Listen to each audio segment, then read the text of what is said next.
contest may transition into an election week from an election day in the United States if the competition is too close to call. Let's start off by talking about the moments that the presidential race will hinge on and what you need to watch out for. Remember, this is an election which comes with far-reaching implications for the entire world. Mail-in ballots tend to take longer to process than in-person votes. This year, millions more are voting by mail than ever because of the pandemic. Over 100 million early votes have already been cast. Due to this, there may be certain irregularities. The results may come in more quickly than usual in some places, while they may be delayed in others. On the other hand, we might have a result in the presidential race by the end of the night if either candidate achieves decisive wins in key states, and the data from the huge early voter turnout could provide important insights on how the election is unfolding.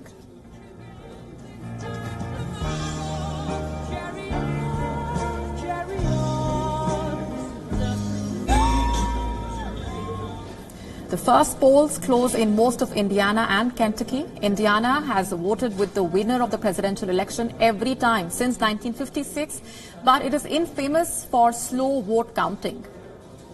Next up is Florida, which is a crucially important state. The polls were closed at 12 a.m. GMT. The state also counts votes quickly. All that needs to be seen is whether Trump will match his 2016 margins.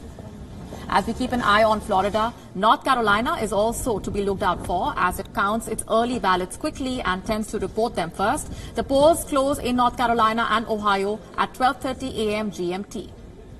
Fresh results may come in. Two states, Michigan and Texas, will close polling sites by 1 a.m. GMT. And then there's Pennsylvania. However, the election result in Pennsylvania will not be known anytime soon.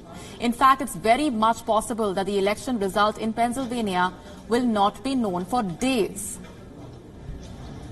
After the next hour, 2 a.m. GMT, where we may expect results trickling in from Arizona, which is accustomed to early voting and counts its votes quickly. The results out of Iowa are to be handled with tongs. Like Ohio, it used to be in play for Democrats. Some might even wonder whether it returns to the blue fold this year. Next up is California, Oregon, and Washington.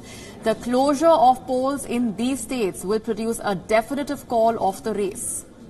Moving on to the East Coast now, the election results may be out in Alaska. A critical day is unfolding for the United States and for the entire world as Americans choose whether their next president will be Donald Trump or Joe Biden.